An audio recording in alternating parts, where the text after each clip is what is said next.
Alright, so this is the second tutorial that we covered that focused mostly entirely on images, tweaking images, getting them ready to bring into our Illustrator document. So within Photoshop, a couple of the things that I want to go over, I already kind of explained how you want to watch out for the resolution within a file. So when you bring an image in and you're looking at this, you want to look at your links. Where are you?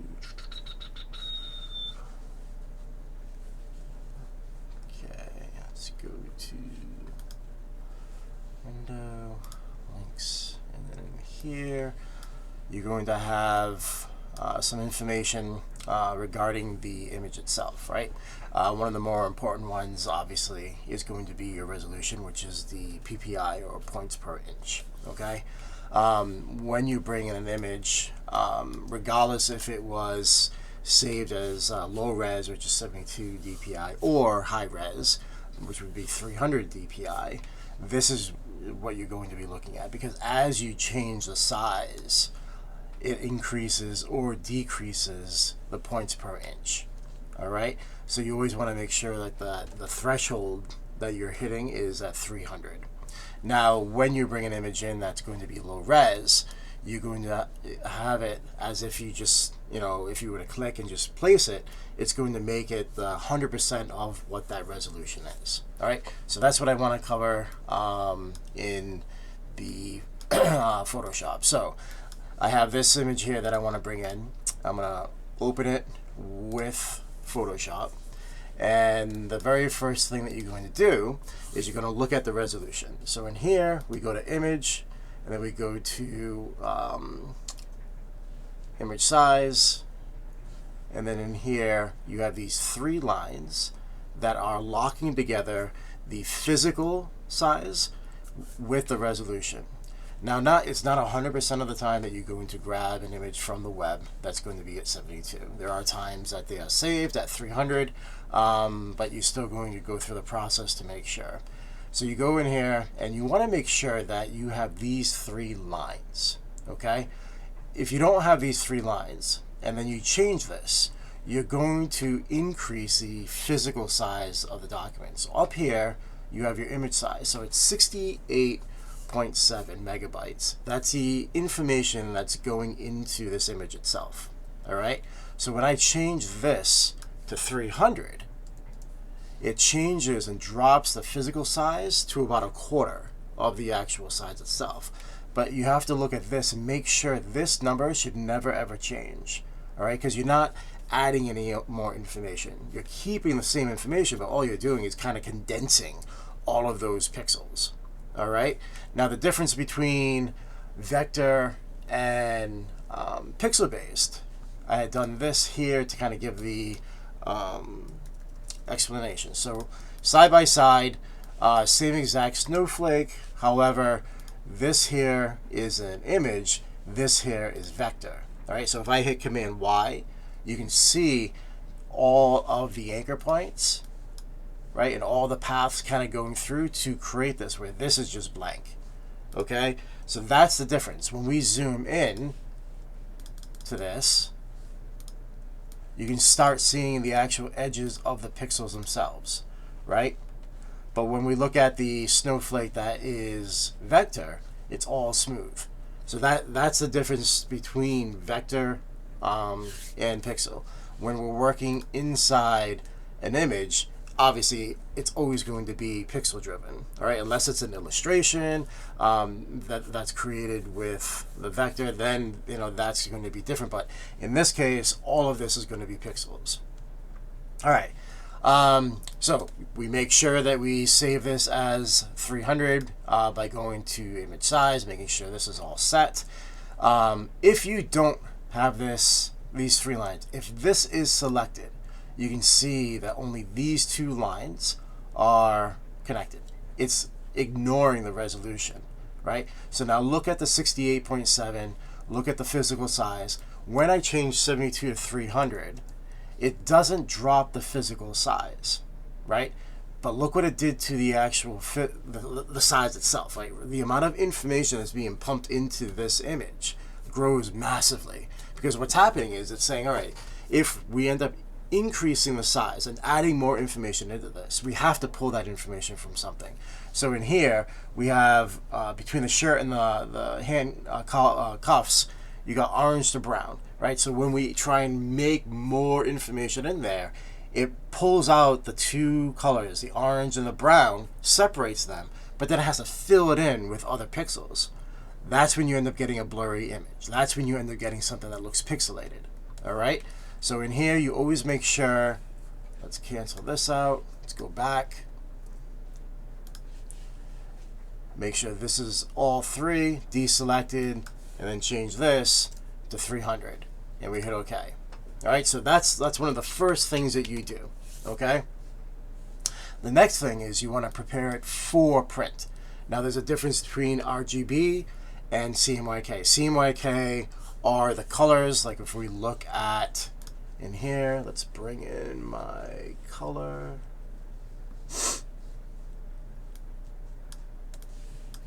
All right.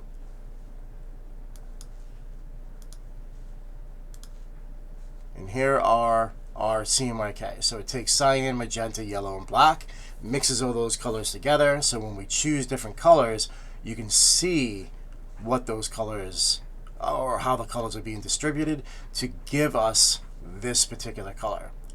When we are looking at RGB, and we're clicking here, and then you can see RGB is right here. So it's red, green, and blue. That's screen. Everything that's on screen is going to be RGB. Everything that we want to print is going to be Cmyk. They don't connect, right? There's, you just have different ways of showing the actual images themselves. So when we are choosing colors, right, especially when we're working in RGB, we want to be careful of this, right? So if we end up having this show up and we get this little caution sign, it's letting us know that it's not going to be printable. It runs out of that gamut of possibilities for Cmyk, right? So underneath you can see the color it would be. So even if we want to choose this, we got to click on that caution sign and it'll drop it down to the actual color it will print. Even if you think you can trick it and say, nope, I want to keep this, I really like that bright green, it's not going to happen. It's always going to drop down into the actual Cmyk equivalent that is going to be printed at. Greens and blues are notorious for running out of gamut when you're working in design, especially going from Photoshop into Illustrator. All right. So when you are choosing colors, when you're working with colors in RGB, whether you're in RGB in Illustrator or Photoshop, always keep an eye on that little caution sign, just so this way when you're designing, you're actually setting yourself for a stronger design, because you're not allowing yourself to fall in love with a color that's impossible. Now, there are ways to getting these colors, but it's going to be spot colors. It's going to be Pantone colors, which is going to be a different way of printing, right? So you're not using Cmyk to kind of mix it together. You're using that one color, okay? That's something that we will discuss later in the semester, but there are ways of doing it. Not in our classroom. We don't have that capability, but at a print shop, absolutely. All right. So next, we went over removing the background, right? So I want to, in my design, let me get out of this. So in my design, I wanted to simply have the background removed, right? So in the project, like that you've all been working on, you are removing the background for one of your images, okay? So in Photoshop, they have this right here, the taskbar that has different tools. Sometimes it works, sometimes it doesn't, okay? It's definitely worth using, especially when you're in the very beginning process of creating anything, or if you're trying to use a new image. Let it happen, even if it's not perfect, right? Because if it's going to take you, especially if you're still using the pen tool and trying to get that to work, if you're not 100% certain you're going to be using the image, don't waste your time. Allow this to do a decent job, and then work with it. And then later on in the process, like, you know what, I really like this design. I think this is going to work. Now invest, that, 30 minutes or so of going in and carefully clipping out an image. All right. But there are times it works perfect. On this, it's not going to. Here, notorious. So you go in here, you hit remove background. It's going to acknowledge where the foreground of the image is, and it does a okay job. You can see that the hair, not so much, right? It's all pixelated on the ends. Even part of the shirt, not 100% awesome, but it does a good job to start. Okay. When you are choosing images for your project, you want to watch out for these sort of things happening, right? So I have this sitting here, and I have this right here that later on I showed you how to get rid of and fix. But if you didn't, let's say you had it, it was even worse, right? Let's say that this was cropped like this, okay? You can't then let it just sit floating in your design, right? You can't have that happen. So you're going to have to look at the image and say, all right, I have a clear bottom in this case. It's got to sit at the footer. Or do I then have some sort of element that's going to sit here and kind of hide that fact? That then I can place text in or something else, or maybe the QR code goes in here, right? But you can't just take images and say, all right, it's too bad I don't have the rest of the shirt. I'm just going to still leave it that way anyway. It's floating in space. So we don't want that. So when you're choosing images, you want to make sure that it's the right image for your actual design. All right. All right. So let's say you go through this and you're like, all right, all of this is working well. I actually do want to use this, but I can't use this actual design, right? So I'm going to clip out my actual, oops, let's get out of here. Boom. There we go. You go into your paths, and here is where you are going to create a line all the way around your design, right? So over here, you're going to hit new, and then you're going to use your pen tool, and then you're going to zoom in. You have to zoom in close enough that you can actually see the detail and know where the edges are going to be. If you're zoomed in so far that you're actually looking at individual pixels, maybe that's going to be too much, right? So you want to be just far enough that you can easily go through and create the line. Now with this pen tool, it's the same exact method as Illustrator. All right, so that's why I mentioned if you're using the pen tool in Illustrator, it is absolutely going to help you in Photoshop when you have to clip out an image. If you spend the time and invest, some of that effort in Photoshop, the skills you take from clipping something out is going to go back into your Illustrator skills for the pen tool. All right, so it's the same thing. You're clicking and dragging to create that little Bezier curve with this point, and then as you keep clicking, you can see that the next line follows the direction of those handles. Now what I do is when I'm clipping out something, I keep my left hand on the keyboard with the command key. All right, in here I can quickly move my points around. I can adjust my handles on the fly. So as I'm going through, if I need to do something like this, and now I need to go back this way. So if I need to come over this way and I'm clicking, you can see that's a problem. All right. So what I can do is I can change this handle by moving it in, and now I can pull that back over. All right. If you're going through and you want to go right across, in Illustrator, all you got to do is click on the anchor point and it gets rid of this handle. That's not the case in Photoshop. So in here, you're going to hold your Option key, click, and now I can go straight across. All right. If you end up having an issue with this and you want to bring back the handle, you just click with the pen tool, drag, and now you have that smooth handle coming back out. All right. So you go through, it takes a while. It's one of those grunt work things that you have to do that, you want to be in the right frame of mind. You don't want to rush it, okay?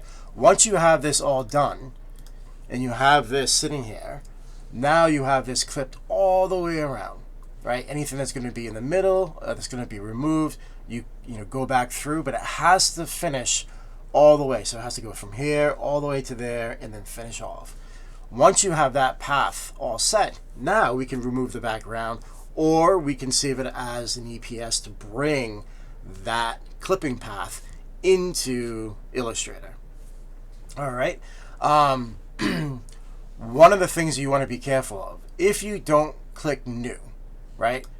If you don't end up clicking this to create a new path and you get excited and you start going and start clicking, when you start clipping, you can see that it creates a path for you, but it's a work path. All right. And then I go through and I spend all this time clipping out whatever the image is. And then once I get to the end, I'm like, oh, that's good. I like this. And then you forget about it. Then you start clicking another one. And you're like, all right, I got this one. But see what just happened? It's another work path. The original one that I just created, it's gone, lost forever. You can only have one work path. You can have multiple paths, but you can only have one work path. So if you forget to add this, then you got to click on this, and then you can then change the name of the work path. So once you do this, now you've saved this path. So if you forget and you start clicking something else, you can see it doesn't delete that path. All right. The other thing is when you use a pen tool, up here you have this option that says path. There are times that you want to create a shape. So in here, if we create a shape, then you can see the color that we're going to choose. And then we're actually going to create, just like as if we were in Illustrator, we have that shape. It will save that shape path for us, but we won't be able to use it. Well, there are ways around it, but you want to avoid that. All right, so you want to make sure when you are going to create a clipping path, you want to make sure that you are selecting path when you're creating this. All right. All right, once you have that done, you have a couple options. Let's get rid of these. You have a couple options on saving your work. All right. We can remove the background by selecting the path. So we hold Option Command, so we get that little hand that shows up right next to it, and we click on the actual path itself, not the layer, but on this little icon. Click this, and now you can see that we have it all selected. All right. Now, if I just hit delete, I'm going to delete the actual middle part here. I actually want to delete everything else. So then I hit Command-Shift-I, and you can see, let me zoom out, you can see that everything else is selected, leaving this. So then we hit delete. All right. So then Command-D will deselect, and now we want to save this and bring it into Illustrator. All right. So we can go up to File, go to Save As, and then we click this, and then select the PDF. By selecting the PDF, it's going to retain the transparent background. There are going to be sometimes issues with printers that's going to give a weird halo. There are workarounds with that, but that we will cover when this is already saved.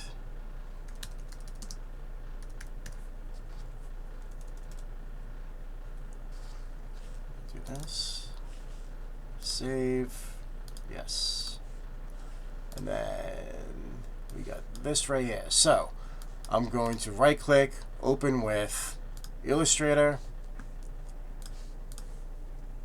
copy, and then I can paste it into my document. All right, so that's one way. See all this space here, right? So that this sometimes can become frustrating. All you got to do in here is hit your crop tool, which is you just hit C, or you go to the crop tool that looks like this right here, and then you can drag this down and then hit return, and then I'm going to hit save, and then I can re-bring that in.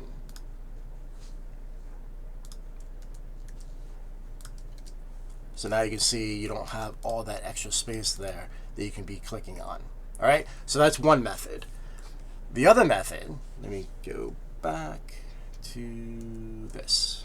All right, The other method is we end up bringing this path in with the image, and then Illustrator is going to remove the background for us. All right.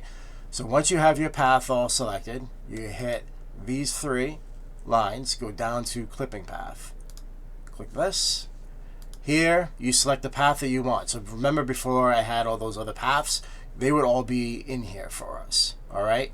So I make sure I have the right path that I want. I hit OK. Then I go to Save As. And I want to,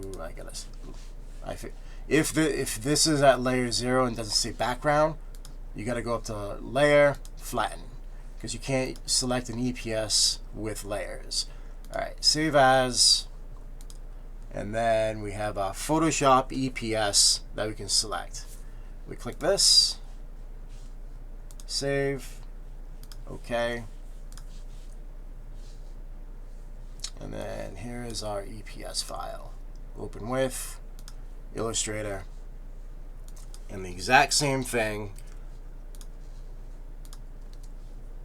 except the difference is that this image doesn't have the line, where here you can actually see the blue line. All right? That's important because we can actually go in and adjust the image within that path. All right, so these can actually be selected and tweaked as needed. Usually you don't. Hopefully everything is fine from the clipping path in Photoshop. But you can see that this is the vector outline of the image itself. All right, it's going to give you the same result. It's just 2 different ways of bringing it in. Okay. All right. Next, we kind of discussed adjusting colors. Very simply looking at ways of making colors change. For this one, I ended up using this image here. All right, so when you are adjusting colors, I suggest, actually, I completely ignored an important step. We're in RGB still, right here. So before you save this, go to Image, go to Mode, and then drop down into Cmyk. All right, so this here will then save it as a Cmyk. You bring it in, and then this way you won't have any issues with printing.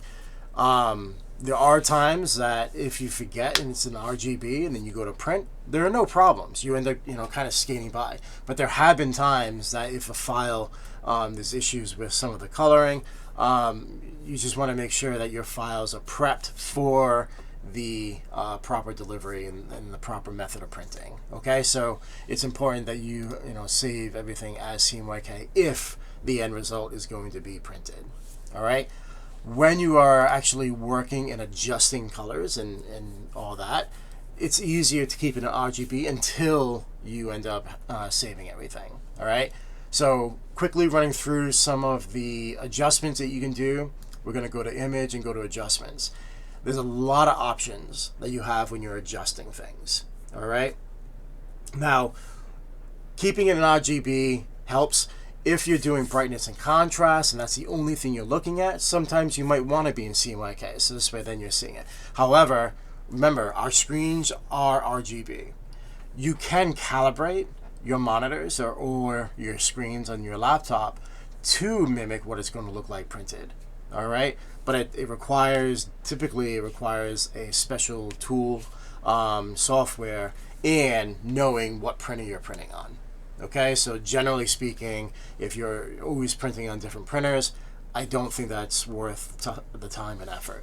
All right, so in here, very first thing, looking at brightness and contrast, you can adjust the brightness, and you can see there, you can adjust the contrast. Over here, Legacy, you may sometimes want to use this. You can see the contrast dropping down, and you're trying to make it a little bit more grayed out and muted. If you hit Legacy, you can see it goes even further, right? It ends up becoming very dull, and there are times that you want to use this. Without it, you can see it kind of keeps it a little bit more tame as far as how much contrast that you're changing. All right. Next, levels and curves. So in here, you're looking at just kind of changing and bringing in some of those elements in the color specs, and kind of making sure that there's nothing that's kind of getting washed out. The curves is going to be the same thing. You go to adjust, go to curves, and then you can kind of pull in some of these, and then you can even arc and then kind of adjust some of that brightness and the contrast in that way. And it just kind of like, you know, kind of brings a little bit more saturation into the actual image itself. All right. Next is your exposure. Go to adjust. In here, you can see what this does. Generally speaking, I find whenever I'm working on an image and I'm just trying to bring in, you know, the colors, the curves and levels are going to do it. Not so much this, but again, there is no one way to kind of alter your image. So this may be something that you could work with to get the actual image technique that you want it to look like for your design. Okay, then hue and saturation is where you end up, you know, really tweaking the colors. So you go into hue and saturation, and then here, when I start changing the hue, you can see it changes everything. It changes the clouds, but it also changes the sky. So it's really adjusting all of the colors in your actual image itself. The saturation, you can see bringing it back down into a gray, oversaturating it, the lightness. All right, so this is useful if you want the entire image to change. Color balance is when you want to just subtle, like very subtly add more, right? So I want this to be warmer, so I want to bring a little bit more red into my design, or I want to make it cooler. I'm going to bring in a little bit more of the blues and try and, you know, take away some of that warmth. So these this method here is when you're just trying to do a subtle change in what the color is giving you. Black and white, you know, you can do that, or another thing you can do is hit Command and Shift U, and it will bring it in, you know, strip out all the color for you. All right. All right, so selective color. So in here, I want to use this image now because that would just be insane to try. All right, so in here, let me deselect this. All right, I want to change the orange color in here. All right, let me crop this down so I can. There we go.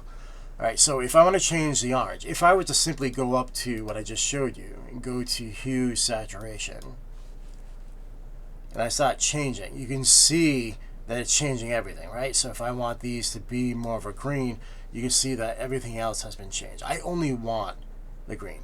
So you have two things that you can try. One, you can select just the orange, and let me put this back into RGB. You can select just the orange itself and try to adjust just that color. Or you take your time, make a new path, and you clip all the way around the cuffs, and then you can isolate just those cuffs. All right, so I'm going to show you both methods.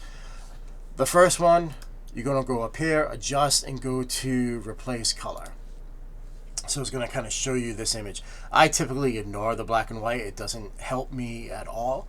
But in here, you can see the eye drop, and I'm going to click on the orange, okay?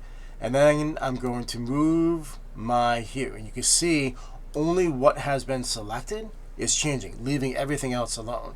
But it didn't select everything, right? So then I'm going to go up to my eye drop with a plus symbol, and then I'm going to click, and you can see then it selects more of that color.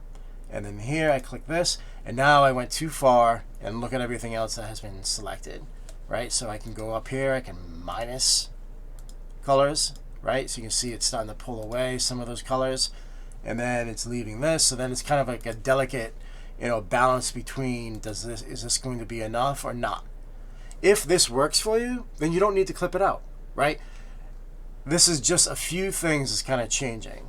So if I look at the preview and change it, you can see the only thing that's really affected is this right here. So if I'm happy with that, I'm going to hit OK. And then I'm going to go to my history tool. All right, so in here, it's going to look like this. All right, so it's a paintbrush with an arrow. I'm going to go to my history here. And in here, by default, it always sits at the top. But see how I have the little circle with an X through it? The reason that's the case is because I changed the color and the cropping of this image. So I can't actually go back to the very beginning.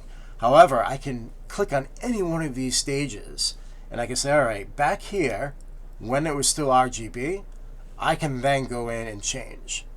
Right? So you can see I no longer have that circle with a line through it.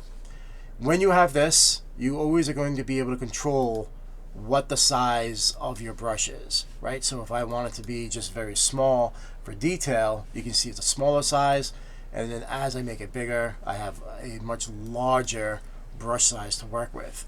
The hardness is the edges of the brush, right? So if it's all the way to the right, it's going to be a perfect circle. So as I click, you can see that's a hard edge right there.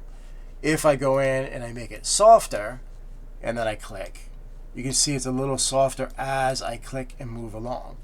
You can see this starting to move down every time I click.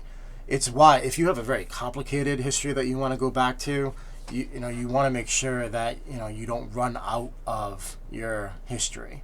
Okay, you only have so many steps to go through. So if you just keep going in and just keep clicking, you're gonna run out quick.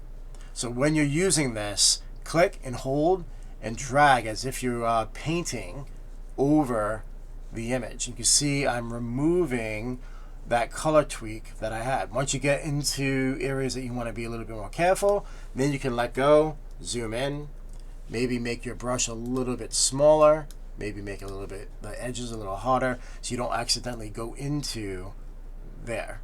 All right, so that's one way that you can go in and adjust the color for this. The other way, how far back I gotta go? Where's my crop? All right, so the other way is to isolate just these, right? So in here, I'm gonna create a new path. I'm going to use my pen tool. I'm gonna do this super fast so I'm not taking up time.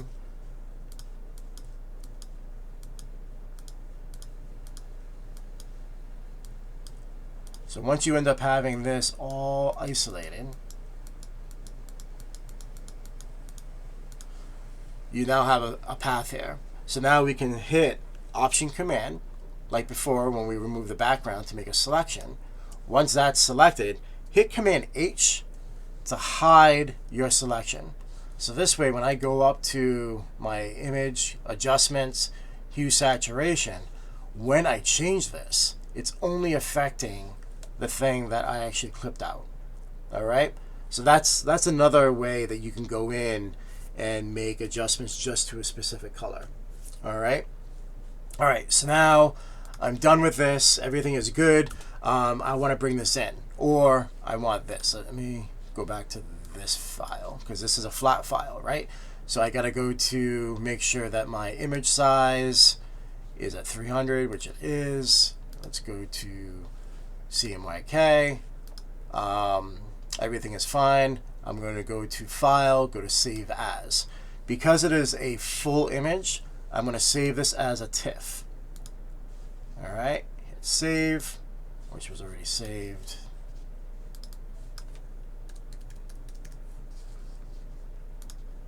Okay. So now in here, I right-click, open with. Again, you don't have to do it this way. You can place it, place images in by going to here, File, go to Place, and then go to the file that way. I typically will just open with. So this way then it's not a linked file. It will be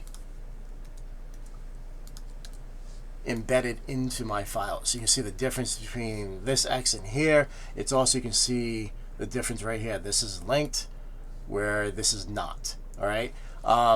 The reason being, if it was, you know, tossed and thrown away, let me throw into the trash, and then we come in here, it's going to eventually give me a little bit of an issue with that missing, right? Where it's not doing the same with this. It's fine. The disadvantages of having it embedded into your document, a larger file size. So if this project shouldn't be an issue, but if you're creating something in Illustrator that is very image heavy and it becomes too large, maybe you do want to link the images in, so this way you keep the file size relatively low. All right.